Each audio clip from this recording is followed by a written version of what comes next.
मामा सध्या तुमचा दौरा सुरू झालेला आहे. 2 दिवसांपूर्वीच तुम्ही ज्यांना नेते मानतात उपमुख्यमंत्री अजितदादा पवार यांचं निधन झालेलं आहे आणि त्यानंतर दौरा सुरू झालेला आहे. मात्र विरोधकांकडून देखील सध्या आक्रमक प्रचार सुरू आहे.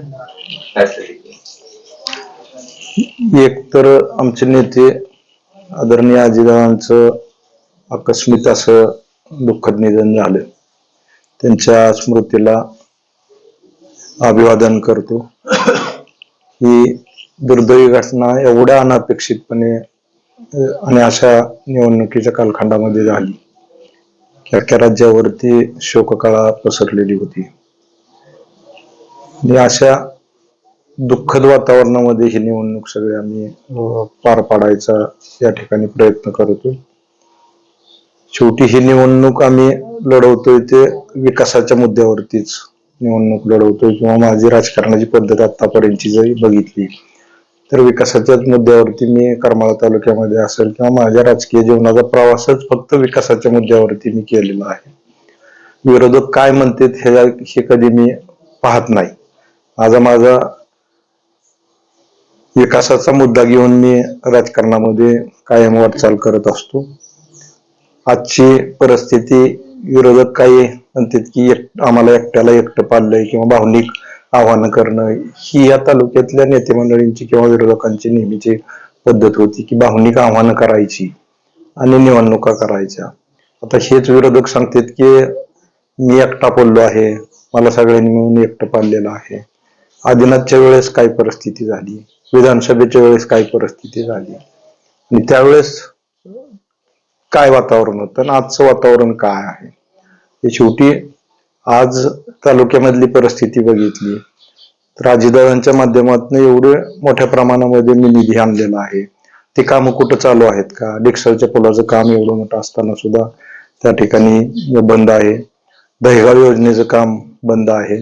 100 कॉटच्या जे आपण हॉस्पिटल त्या ठिकाणी केलंय त्याचंही काम बंद आहे. त्याचबरोबर दुसरं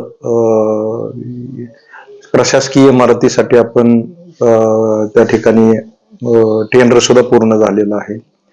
त्याचबरोबर नगरपालिकेच्या प्रशासकीय इमारती आणि टाउन हॉलचं काम त्या ठिकाणी टेंडर झालेलं आहे. अशा परिस्थितीत ही टेंडर झालेली सुद्धा कामं का बंद पडलेली आहेत किंवा ह्याची कारण जनता हळूहळू विचारायला चालू करणार आहे. तुम्ही आदिनाथच्या निवडणुकीमध्ये लोकांना आश्वासन दिलं मी कसल्याही परिस्थितीमध्ये आदिनाथ चालू करू. आज काय आदिनाथची परिस्थिती आहे, तुम्ही केला का चालू तो?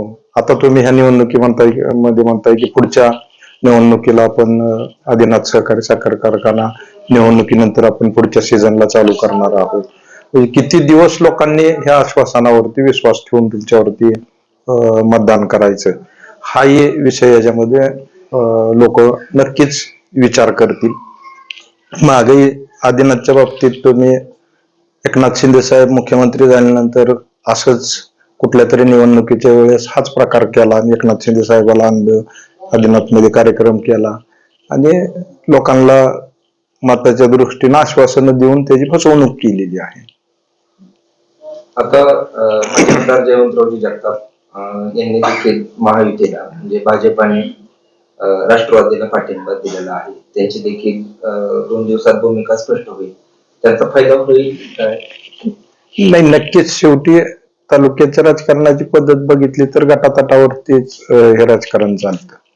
हे कारखान्याच्या वेळेस जर तुम्ही बघितलं असेल तर कारखान्याच्या वेळेस सगळे गट तट माझ्या विरोधामध्ये एकत्र आलेले होते.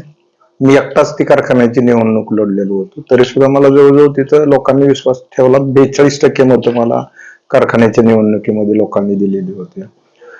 नक्कीच भाऊंचा ह्या निवडणुकीमध्ये आता महायुतीला त्यांनी पाठिंबा दिलाय, आम्ही त्यांचं स्वागतच करतो आणि त्याचा निश्चितच फायदा आपल्याला झालेला दिसेल. आणि तुम्ही बघितलं असेल इथल्या करमाळा तालुक्यातल्या राजकारणाची पद्धत. आता हे सांगते ती एकटं पडलं, पण माग विधानसभेच्या वेळेस तुम्ही बघितलं असेल की भाऊंची माझी युती, कुठलीच युती कधी करमाळा तालुक्यामध्ये 4.5 वर्ष 3 महिने जवळजवळ ती युती होती.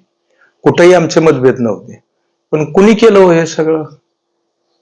म्हणजे तुम्ही काम करायचं नाही, विकास करायचा नाही, फक्त तर लोकांच्या गटातटाच्या ह्याच्यामध्ये त्यांचा मतमतांतर करायची, त्यांचे गैरसमज निर्माण करायचे आणि त्यातून आपल्या पोळ्या भाजून घ्यायच्या. हे राजकारण पण त्यालाही मर्यादा आहेत. पुढे किती दिवस चालणार आहे ते हळूहळू लक्षात येईल आणि त्यामुळे तुम्हाला एकटं पडल्यासारखं वाटतंय.